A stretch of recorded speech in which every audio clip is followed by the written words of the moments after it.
Okay, so saddles are up now. Done everything we need to do. Got it ready. So we're going to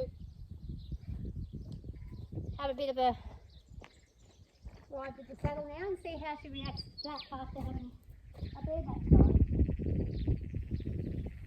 And I'll get on the opposite side today. Even though I'm a bit funny with my balance, I'll still get on this way just to get myself back into the swing of things. Still recovering from being cooked. However, much better today. Still a little phlegmy and sick, but not enough to stop me from doing what I'm doing. So straight away she's listening, and it's really nice. Nice to see. And whoa, you want to watch those flows. And drop, drop. Let's see if she's listening. And she's dropping nicely and walk on. And she's immediately walking on. So these are the little things we've been practicing and practicing that we really want to be able to do. And now that we've done those things, we're going to do the other things that we do. Drop, relax. And that's why I've got my leg half over, which is pretty good. And try this side again. Drop, relax. Good. And because we did that once on that side, just do that one just to make it even. We're going to see how she goes with a walk on, walk on, walk on, walk on, walk on. So we might use a slap, just a little one, so she wakes up a bit. And again, we're going to practice our hind disengaging. So let's get her to turn those back legs and sit across there. Come on. Come on. Leg, back, bum, cross your bum, cross your bum. There we go. Beautiful. That's better. Now let's try this side and see if she's going to listen. And this is the side we keep having trouble. I'm not quite sure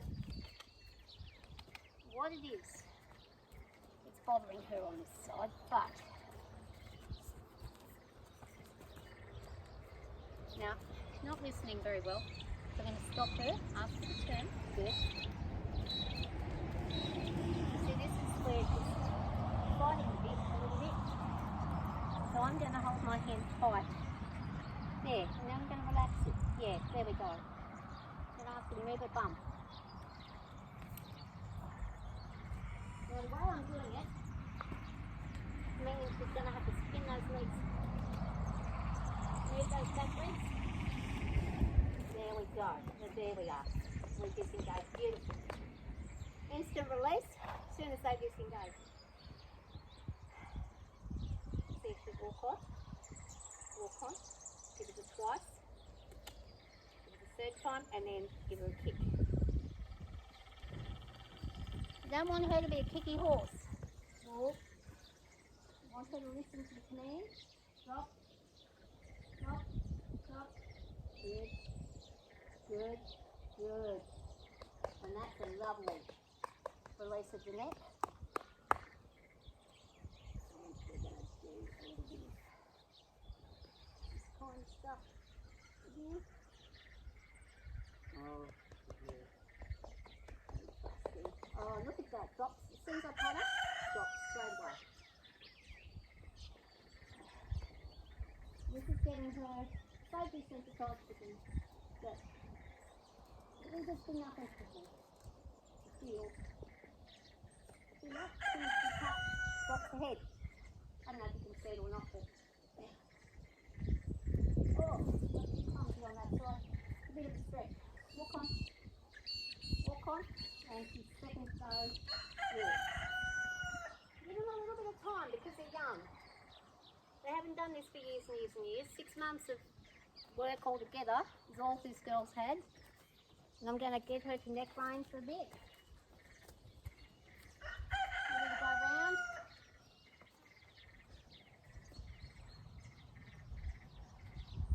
And I want her to turn off of this neck range. So I want her to listen. There we go. And that's lovely. And you can see it's loose on this side completely. So I'm going to go this way. We're going to turn. Hopefully she'll listen. There we go. And the release is instant. As soon as she listens, we stop hitting.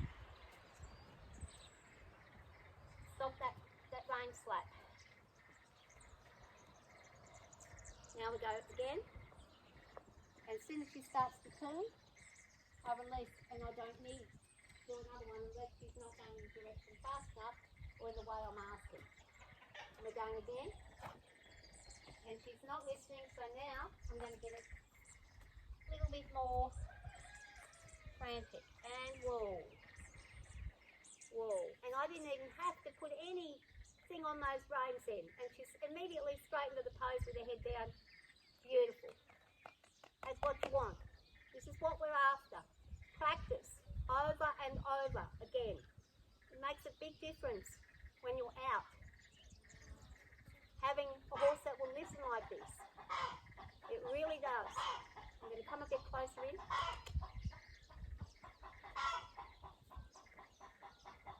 And I'm going to ask her to wall. Wall.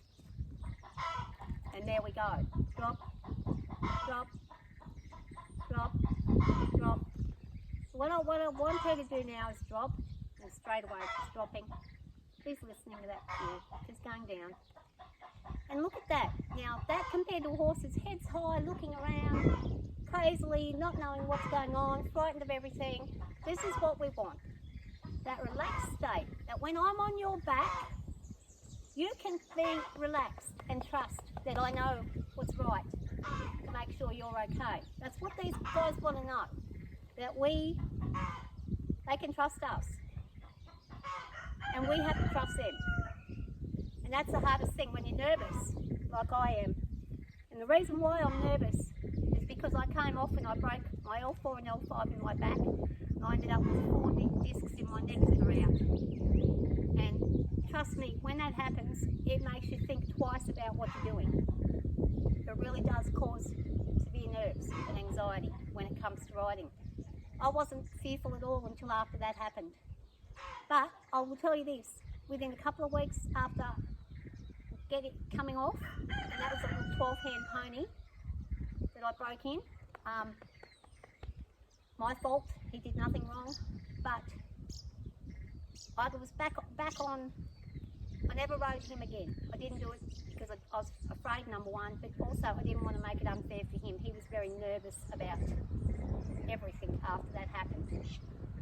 A big bird came out of a bush, frightened the crap out of him basically. He threw me really high in the air and I ended up on the ground and cut on the face and, as I said, broken L4, L5 and 4 slip discs in the neck. So I've learnt the hard way about not having prepared well enough a horse for when you're breaking them in and you're ready to start riding out anywhere other than where you have your little round yard or your yard that you've broken in. This is why I'm putting so much effort in with this girl to really just do the most surprising shit that she would never think would be happening. Stand. Just so I'm suddenly doing this shit. And I'm suddenly going side to side. And this is all sudden. She's young. She's not used to this. She's getting used to it because I'm putting the effort in every single day. And I'm going to ask her to drop. And just a little touch. Nothing. Look. Little touch. She'll go down further if I ask. Drop. Drop. Drop. Come on now. Drop. There. There we go. And a lovely pat for a reward. And pat everywhere. Don't just pat on the... That's provided you've desensitized your horse to patting. Some people don't. Some horses, it doesn't matter how desensitised you make them, they're funny if you're touching them here. This is a vulnerable spot. So do it from a very young age if you have a young one. Do it from the baby. If you don't, you can get them there. It takes work. But some horses, my other mare, if I touch her there, it's very rare that she'll allow it. And when she does, it's usually because she's sick or in pain and she will allow me to touch there to feel. But that's about it. So it's really important that your horses understand that you can touch anywhere on them and they're okay.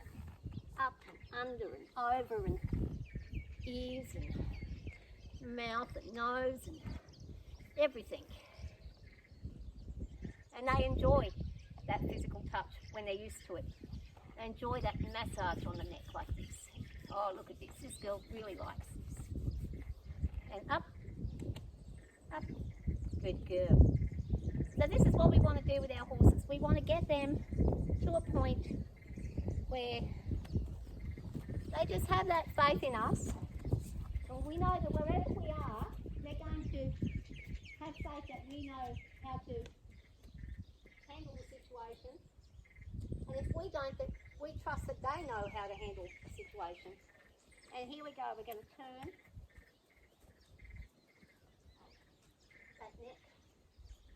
Now I'm going to ask her to do a bit of work now, but you might not want to. But she's going okay.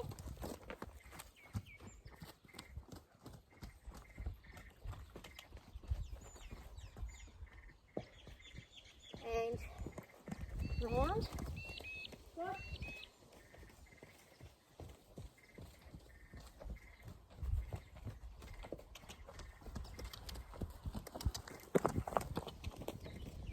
Good, good girl. And we're going to stop about, whoa, put my seat in, whoa, drop, relax, good girl. Straight away, just a touch on the neck and down her head goes. She's not trying to eat either, she's just keeping it down. If I want it up a little, up, and whoa. So this is what we're after. This kind of relax, drop, touch, drop, drop, drop. There we go. Oh, she's yawning. Probably can't see, but she's close, but having a bit of a yawn. So she's probably ready to go for a bit of a ride out now in a minute. Once we do a couple more.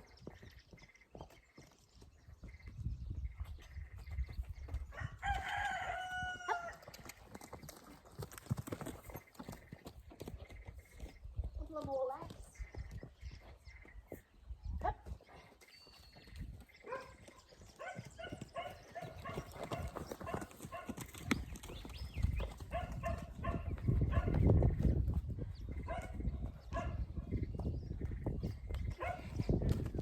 One more this way.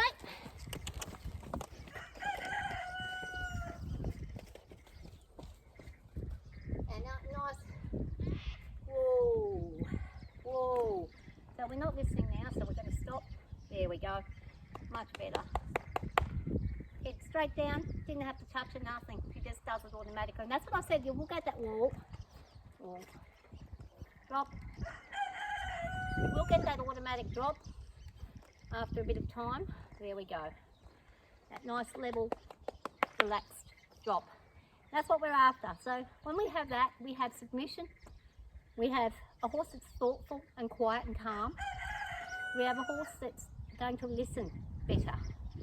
Because when they're like this, they're not paying attention to anything other than what is down here, right near them. So they're not up looking around everywhere frightened. This is what we need when we're nervous people. When we do this, we are not just helping the horse, we are also helping our own nerves and our own anxiousness. There's nothing worse than riding a horse feeling petrified. I know, I do it all the time. But I'm trying to get to a stage where it's comfortable enough that I can go on a certain horse, like this one here, and you see straight away she drops her head. And I can feel that I am comfortable and at ease. You know, I'm starting to get very at ease with her. Not fully, never probably will be fully, and it's probably not a good idea to fully feel 100% comfortable, because you've got to be alert. Anything can happen at any time. It's a dangerous activity. However, I trust that if something goes wrong, I know this horse well enough and I understand her well enough because I spend enough time with her to know what her reactions will be, number one, and also what my reaction's going to be when that happens, if that happens. It will happen at some point. Could be just a spook, could just be anything could happen. But horses get frightened of the strangest things, just, you know, they're terrified of nothing, and then suddenly a plastic bag will be there, or a rock or something strange that they haven't seen before, and it's a different story. But anyway, this is one really good, and again, consistency is the key. Emphasise that over and over again. Be consistent. Even if you are afraid, do something. Even if you can't get on right then and there. Even if you can't do anything except go up and pat your horse. Go to your horse. Spend time, and you will. You will work through that anxiousness, and you will feel a connection that is stronger than the anxiety is. There's nothing better than when that happens. It really is a joy. And I'm reaping the rewards after 2 years of this girl being here and 6 months of riding. I'm getting to a point where I know her fairly well. I'm not going to be saying I know her 100%, but I know her very well. So, yeah, there we go. Have a good day.